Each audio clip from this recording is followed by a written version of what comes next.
Here's your daily dose of history. These events happened on May 2nd.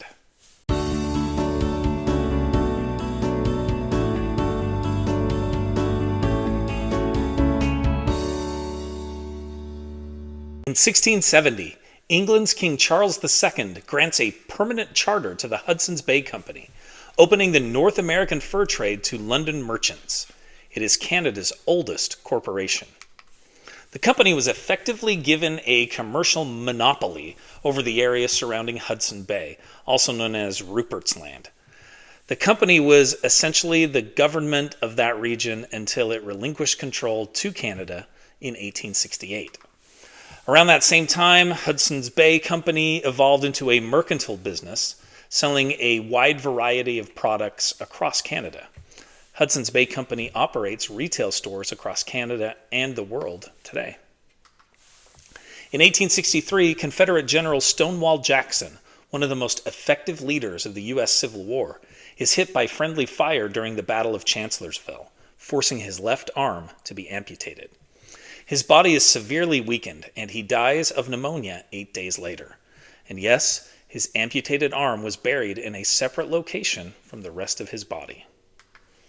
In 1933, the legend of the Loch Ness Monster is born when a sighting makes local news in Scotland. The Inverness Courier, a newspaper in a city near the lake, relates an account of a local couple who claims to have seen, quote, an enormous animal rolling and plunging on the surface, end quote. The newspaper's editor chooses the term monster to describe this animal. It instantly becomes a media phenomenon, with London newspapers sending correspondence to Scotland. The famous 1934 photo published in the Daily Mail helps perpetuate the myth, but has since been proven to be a hoax. The image is, in fact, of a Woolworth's toy submarine with a sculpted wooden head attached, and was made by Chris Sperling. Sperling later confessed that the conspiracy was hatched by his father-in-law, Marmaduke Wetherell, great name, who had been hired by the Mail to find the monster. In 2011, after nearly 10 years of searching by U.S. intelligence, Osama bin Laden is killed by U.S. forces in Pakistan. He was the leader of the Al-Qaeda terrorist organization that carried out the September 11th attacks.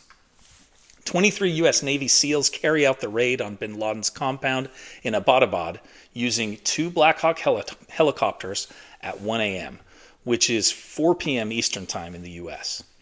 Bin Laden's body is buried at an undisclosed location in the Arabian Sea.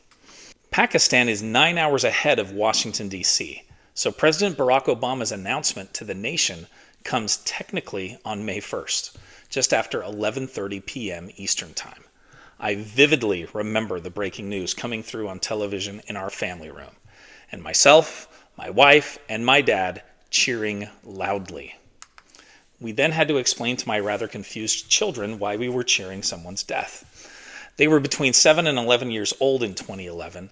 They knew about 9/11, but they didn't know the name Osama bin Laden. Once we explained it, it all made sense. For me, the headline from the New York Daily News perfectly sums up how most Americans felt when they heard the news. In 2021, Portugal's Arauca Bridge, the world's longest pedestrian bridge, officially opens. It is 1,700 feet long and spans a waterfall on the Paiva River, 575 feet below. It takes about 10 minutes to walk across the bridge. Don't forget to check out Today in History in my Teachers Pay Teachers store. There's a link in the description. Which of these events did you find most interesting? How did you react when you heard about Osama bin Laden's death? Let me know in the comments. Also, please be sure to like and subscribe, and know that there's another great Mr. Lewis video here and another one right here. Thanks for watching.